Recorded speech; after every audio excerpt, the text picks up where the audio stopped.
Thank you so much, Yogesh. Thank you for that generous introduction. Magandang hapon sa lahat. It's how we say it in Filipino. That's good afternoon for everyone. You know, this is the best part of the day to be speaking right after lunch. And you know, this is the time when you have to grab your coffee, and I hope you're holding one, or maybe water. I'm told that this is also live streamed, so although we have a physical audience here, there are people who are watching us live. So hello everyone from the Philippines. First of all, I would like to thank WordCamp Asia and the organizers of WordCamp Asia 2025. Can we give them a round of applause? Thank you so much for bringing WordCamp Asia to the Philippines. I know there are a lot of activities simultaneously happening. I have to run from the ground floor up to here because I almost lost my way in the exhibitions floor, but I want to go back tomorrow to just do exhibitions, visit the exhibitions floor the whole day. All right, so I am asked today to provide something about what the government is doing in terms of utilizing digital solutions to bring about digital inclusion. There are so many facets of digital.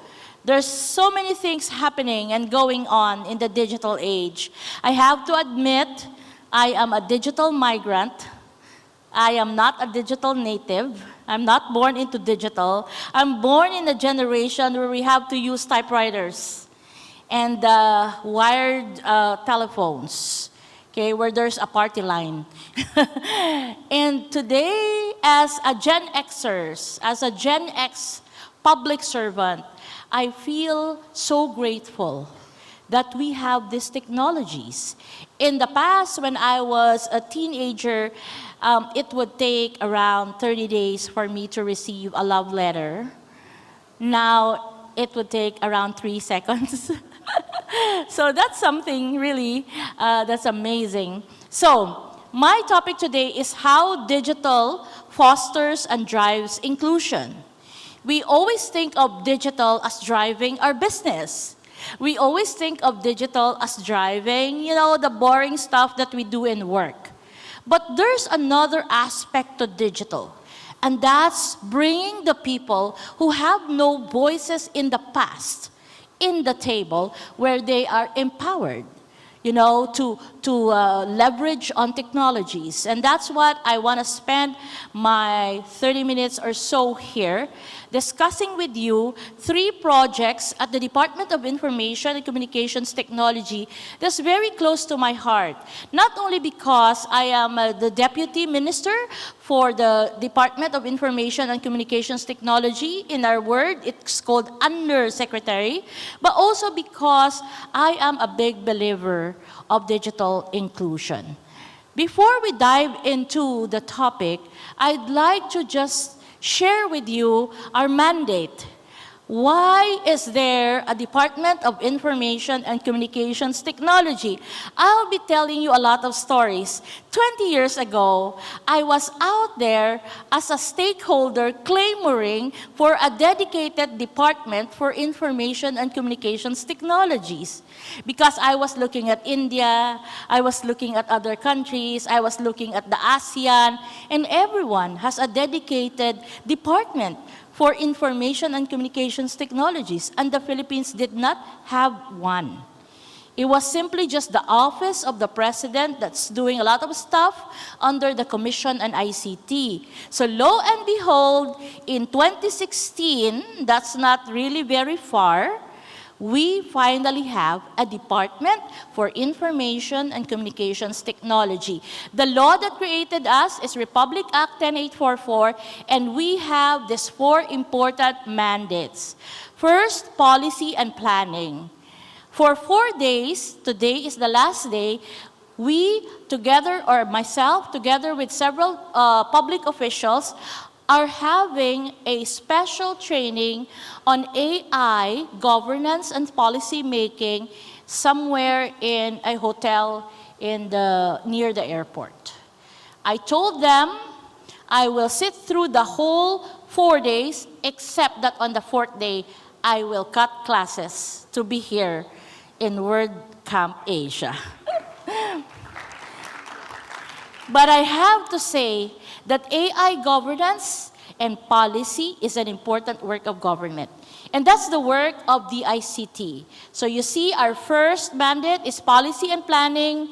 We do a lot of policies around ICTs. We do a lot of programs in e-government and also in ICT education together with other departments. Of course, we are most popularly known, and for this, please do not, hold me accountable for poor internet here in PICC. But we are also in charge of improved public access. Our goal is to ensure that we have good connectivity around the country, not only in Metro Manila, and there is a special law mandating the DICT to provide free Wi-Fi access to public schools and public places. And today, I'm proud to say that when Secretary Ivan Jan Uy, our secretary, took over together with our team 2 years ago, there were only around 2,000 Wi-Fi sites. Today, there's almost 15,000 Wi-Fi sites across the whole country, as far as Batanes and the far-flung areas are concerned. The next mandate is resource sharing and capacity building. It's more about industry development. And of course, consumer protection and industry development, IT BPM, freelancing, startup innovation, all of these things are under our plate. And 2 more mandates included by the RRR, by the IRR. We also handle cybersecurity, and also the best thing that's closest to my heart is countryside development. Kay ako bala is Ilongga. No, hindi ako taga Manila, taga Bacolod ako. You hear that? That's my dialect. So, for 20 years as a digital advocate, my work is helping cities outside of Metro Manila attract jobs and investments so that these jobs and opportunities also go outside of Metro Manila, where it's needed the most. You can just imagine, here in Metro Manila, the poverty incidence is 6%. But somewhere in Mindanao, in Marawi, and in other parts, the poverty incidence is 70%. I, as a public official, I cannot sleep every night thinking that there are provinces outside of Metro Manila that are experiencing too much poverty. So that's why countryside development is very close to my heart. All right, moving forward, these are the programs that I have introduced at the DICT when I was appointed as Undersecretary. This is basically focused on countryside development. First, we have the regional ICT summits, which is across all regions. We have 18 regions today. Of course, one is a new region, the Negros Island region, where I come from. The Digital Careers Expo, we bring knowledge about digital careers in very far-flung communities. Maybe one of these days you could do WordCamp Boracay, it's a good location. Digital Communities Plus is building cities and provinces for ICT jobs. D4D is about data for development. And my favorite is number 5, which I will talk more about, the Digital Innovation for Women Advancement and the Generation Connect Philippines. These are our digital inclusion program. The acronym is directly impacting our countryside. All right, so first, RISE-PH. RISE-PH is short for Regional ICT Summits and Exhibitions. Last year, you cannot believe it, I was practically living in a suitcase. I flew to all these cities and provinces in the Philippines from Region 1 down to the BARM region. And this is what we did with all our stakeholders. We tried to map out what are the challenges in terms of ICT opportunities in these regions. And so the whole year, we gathered the insights of our stakeholders. And so today, This is the first time you're hearing this. I still need to present this to some stakeholders, but you will see that the result of this regional ICT consultation yielded so many insights. These are the people which we consulted. It was an event like this, but we had a lot of consultations within the event. And so I'd like to share with you that one of the most important challenge in this region is really workforce competency. Why are the jobs not going to the regions and staying here in Manila? Because we need to improve the workforce competency of the other regions. My eyesight is so poor, but there are other things that are challenges, infrastructure, you have and a lot of other things here I need to see here. High turnover rates, funding concern, and of course, infrastructure limitations. What else? To deep dive, for talent development, we believe that there are not enough trainings and workshops happening in the countryside, in the different regions. I guess this is also a good thing. I'm talking to a group of professionals that know web development, WordPress, and everything. You might want to also help the countryside, because there's a lot of need for training outside of Metro Manila, things that are happening exactly like this. Effectiveness of this training are not also like 100%. So there's already not enough access to trainings, and the quality of trainings need to be improved. All right, so in terms of business environment, I'm happy to share that 20 years ago, when I started my digital advocacy, the ratio is 20-80. 80% of all the digital jobs are in Metro Manila. 20% is just divided among the regions. Today, we're hitting 45-55, with 45% in the countryside and 50% in Metro Manila. Under the term of President Marcos in 2028, we hope to reach 50-50. 50% of all the IT jobs, and not just contact centers, but everything from game development, animation, software development, web development, and everything that's ICT enabled, even AI startups. We want to bring these jobs to the countryside. Now we realize why I call my talk Digital Inclusion. All right, how do we sustain momentum? Stakeholders should be involved, readiness for deeper collaboration, seeking ways to share and scale initiatives, and the most important thing, and I think WordCamp users or WordPress users agree with me, there has to be more and more mentors and really trainers to help the countryside.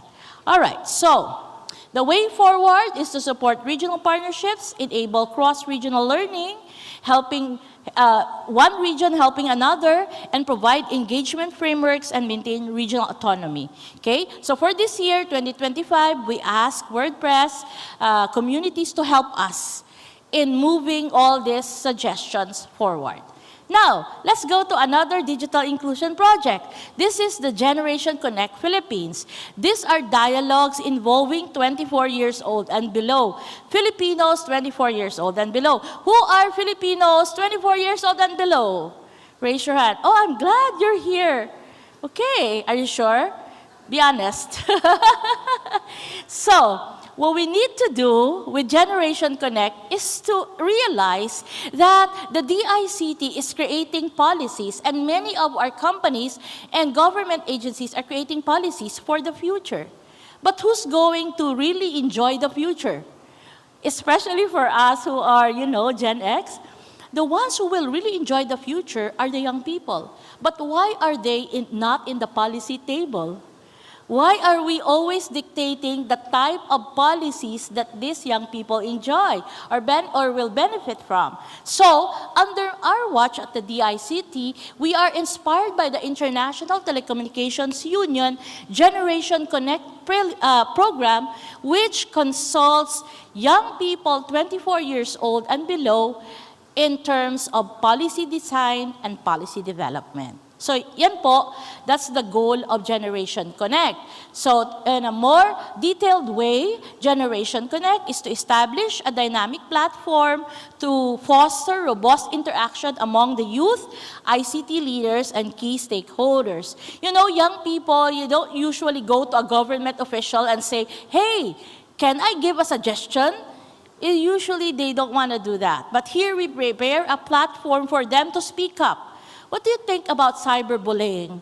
What do you think about, these things that are causing you harm on the internet? So things like that, and how we can solve these problems. So the other thing is to drive meaningful dialogues, disseminate valuable insights, and cultivate enduring alliances, and of course, to ignite passion in the upcoming generation, equipping them with pivotal knowledge pertinent to the digital era. Again, just for WordCamp Asia, this is the first time I'm showing some of the analytics that we did last year. What are the major challenges of young people in the digital age? Out of around 60 Generation Connect events that we have had around the Philippines, these are some of the results. 28% is around cyberbullying. 27% is around online privacy concern. 19.9% is really about access to technology. So they don't really care about cyberbullying and online privacy. They just don't have access to technology, especially in remote areas, and of course, social media pressure. All right, so what are the other emerging challenges? There's peer dynamics. There's a lot of interaction that pushes young people to do something. There's misinformation, there's disinformation, there's lack of digital literacy and etiquette, financial capabilities, of course, for people who cannot afford access, or solution platforms and online phone scams. These are the things that young people below 24 years old are saying are their challenges. So now we know at the national level that we have to create and craft strategies around these challenges. All right, so what are the policies that they suggested? Our young people participating in Generation Connect suggested that there should be more education and awareness campaigns. There should be enhancement of policy. There should be equitable technology access. These are top in the list. Seminars, webinars, skills training, and this WordCamp Asia is one of the interventions that is so potent. If we can replicate this per region, and this is my challenge to the WordPress community of the Philippines, maybe you want to partner with my office. And of course, infrastructure development, digital literacy, parental involvement programs, and cybersecurity, and of course, the creation of community-based trainings and youth-centered technology initiatives. So that is the Generation Connect Pilipinas. I have hundreds of pictures to show you that we have actually brought a lot of awareness and consultation interventions down to every province and city in the country. It's so empowering na hindi lang taga Manila na mga young people ang may boses na ngayon. Even those in the provinces already can share with us what they feel should be the digital policies that should be in place. Okay, last, DIWA, Digital Innovation for Women Advancement in 2022, when I was appointed as Undersecretary, Secretary Ivan Uy also told me to go to Geneva. Wow, first time in Geneva. It was the International Telecommunications Union conference where every country will get the chance to run for a seat in the 48 council member ITU Council. Out of 193 countries in the world, only 48 countries can sit in the table for purposes of policies. And guess what? The Philippines won. We are part of the 48 country council. And so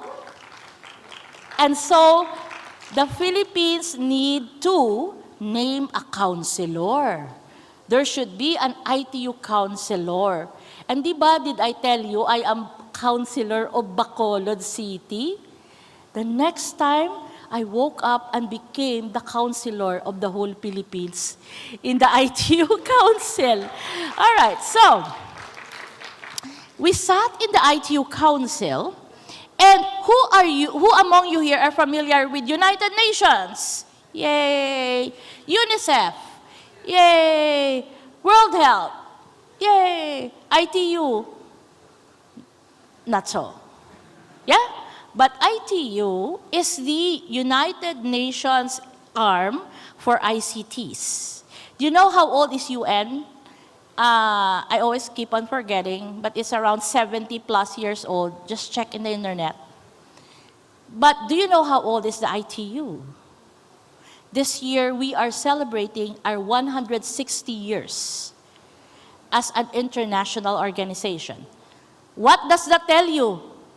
160 years ago, countries gathered to create a collaboration not for food, not for trade, not for health, but to communicate. But to communicate. I'm sure it was the Morse code at the time. So, in 2022, after 156 years of the existence of ITU, something happened. An amazing thing happened.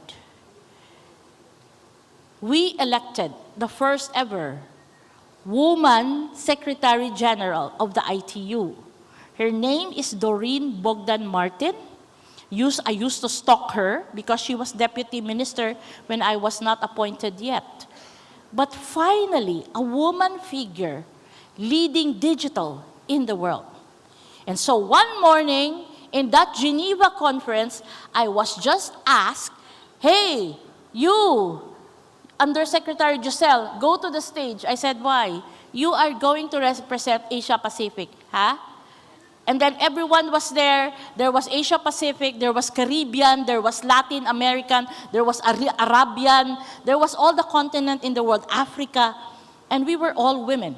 And I said, excuse me, I'm not a minister, I'm just a deputy minister. And they said to me, there's practically no woman digital minister in Asia Pacific. So I said, okay, sana hindi magalit si Secretary, no? But I was there, I was asked so many questions, we were all interviewed, and finally the last question was, when you go back to the Philippines, what will you do to ensure gender digital inclusion? And I asked myself for a few seconds and say, what is stopping women from participating in digital? What is stopping young girls to enroll in computer science and ICT courses? And the answer came to my mind. It's all about mindset. It's all about culture. It's all about changing the dynamics. And so I said, I have to think of a Tagalog word. Nobody will understand Ilonggo. I said, ano ba yung mindset sa Tagalog? Sabi ko, diwa ba yun? Diwa, sa isip. Kasi hindi ako Tagalog eh. And I started to build an acronym, Digital Innovation for Women Advancement. And when the mic was passed on to me, I said, oh, that's easy. Actually, we've already started initially a program called DIWA. It's called Digital Innovation for Women Advancement to increase the number of women and girls in ICT. And it all started in my mind. It's not started yet. I just said it started. But now again, we snowballed. We have a big community of DIWA. I want the women here of WordPress to come join and help me with DIWA. We have a big Facebook page. We already started this advocacy. It was caught and captured by APEC and ASEAN. The Philippines now is trailblazing participation of women and girls in ICT, not only in the Philippines, but in APEC and ASEAN. This is our vision. It's not empty. There are bases for this. There's a basis for this. We have international documents sharing or stating that every country needs to work for digital inclusion. And I think the WordPress community, that it's not really all men here, a lot of women as well. We are so very digitally inclusive. Realities, This is what's happening. I don't know with other countries. We have a lot of visitors here from other countries. But in the Philippines, we're only hitting around 16 to 17% for STEM participation, especially in ICT. Right? These are the numbers in ASEAN. We have only a few number of women and girls in STEM-related courses, including ICT, and women only comprise 33% of STEM graduates, right? In the labor force, participation in ASEAN is lower than men. Okay, when I talk of ASEAN, of course, the Association of Southeast Asian Nations, I know we have a couple of friends here, also from other ASEAN countries, but from the other continents, thank you also for coming to the Philippines. In the workforce, we only have a small number of women participating in ICT-related fields. All right, so what's our strategy for DIWA? I'd like to ask especially the Filipinos here in the crowd, we want to ask your help in any of this strategy. Okay, so one is to ensure that policy making involves women, digital technologies education involves women, and of course, we want to use ICTs for purposes of, addressing gender-related issues, okay? So, month is Women's Month, I think, for the world and also for the Philippines. What can we do? So far, what we have been doing is promoting ICT and STEM. We also address gender biases in ICT. We provide scholarships and mentorships, partner with industry, and advocate for policy changes. One of the very potent strategy of DIWA is to look for DIWA rock stars. Over the last 2 years, I have been looking and networking with women cyber scientists, women data analysts, and a lot of other rock stars in ICT.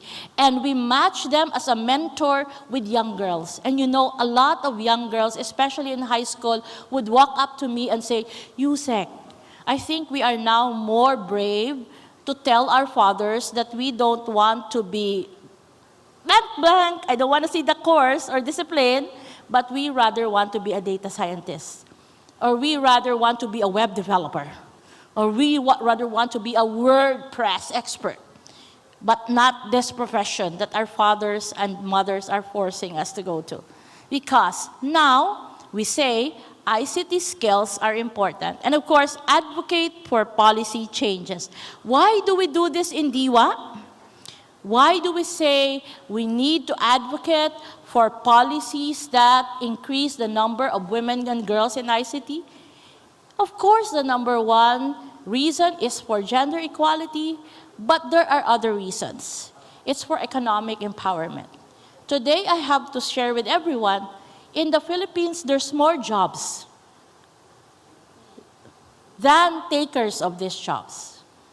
We had a lot of jobs where the hiring rate is only around 20 to 25%. Okay? So, in short, there are many industries that reject over 75 to 80% of our applicants. And so they go to become freelancers, they go to become, other things. But the point is, if we upskill our women, if we upskill our girls other than just boys, because we know ICT is basically something that probably you look up as something that is a skill for men and boys, then the women in the economy, the girls in the economy add up to the numbers. Innovation and creativity is also a reason. Social development and inclusion is also a reason. All right, so I have here, just to break the ice, I am signaled for 15 minutes, but I think I'm down to my second to the last slide. Can we play this video with the sound?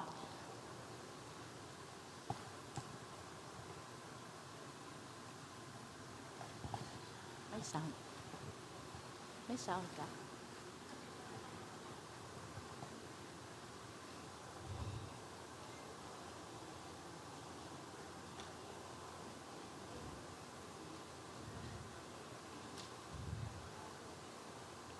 I just want to flex my AI creative skills. Now, this is all about Diwa, just to put in some audio. And then I'll wind up with a story about why I am here.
All right, so that's the digital innovation for women advancement, and everything there is AI generated.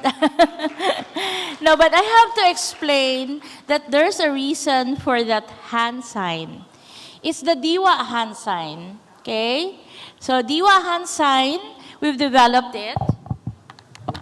So you put it like this. Okay, so that's Diwa. Everyone is familiar with that already in our network. It means that women are nurturing. We want to help other women. We want to uplift other women. And women are beautiful. And so finally, just to wrap up, those are the 3 digital inclusion programs of the DICT. For those who just came in, we have the regional ICT summits and exhibitions, which aims to include all the farthest regions and cities in the Philippines. Please reflect on what your countries are doing. If they have strategies to involve far-flung regions to also enjoy the same benefits as in the digital age as the metropolis. We have the Generation Connect Philippines, which is consulting young people to be part of policy making. And we have DIWA to improve the number of women and girls in ICT. And finally, I thought it was my last slide, but I just quickly want to share with you my own principle as a leader. A leader in the digital innovation age should be somebody who creates ecosystems. And when you create ecosystems, you have to build cities and build communities. That's why WordPress is not just a brand, it's a community. And when you create leaders, you have to take a look at that leaders are not only positions and titles.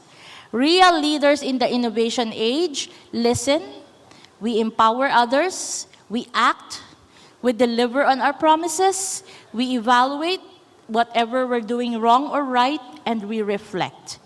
And finally, my story. 2 days ago, I was given a notification by WordPress for congratulating me for celebrating my 7th year anniversary as a WordPress user. 7 years ago, I was invited to attend WordCamp Iloilo City. I was a politician. I did not know anything about WordPress. I came there. I was so surprised they made me keynote speaker. Maybe because I don't know anything about tech. So you go inspire us as the first speaker.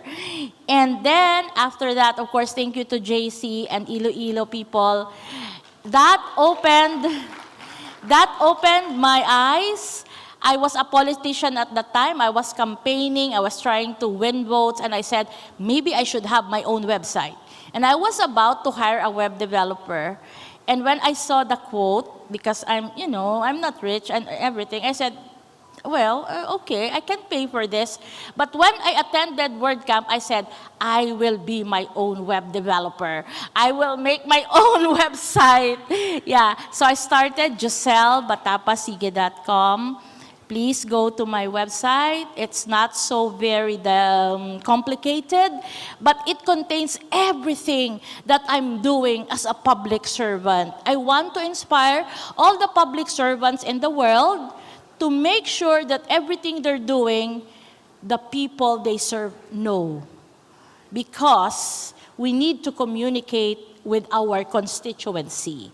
And so my website now also became very popular because I dish out a lot of information that a lot of people needs to know in the Philippines. And in addition to that, I also added another WordPress site which I use in my profession as a law professor. So I'm a lawyer for 27 years. I'm a law professor for 26 years. And over this span of 22 years, I'm teaching legal research. And first 10 years, I asked them to submit a book-bound research. Printing, and I said, why not put all your researches in a site? And so legalresearchph.com is also my site. That is where my students actually submit all their legal researches. And so I'd like to take this opportunity to thank WordPress for empowering me to be, I think, a dynamic public servant by always sharing information through my website to all Filipinos. Maraming salamat po.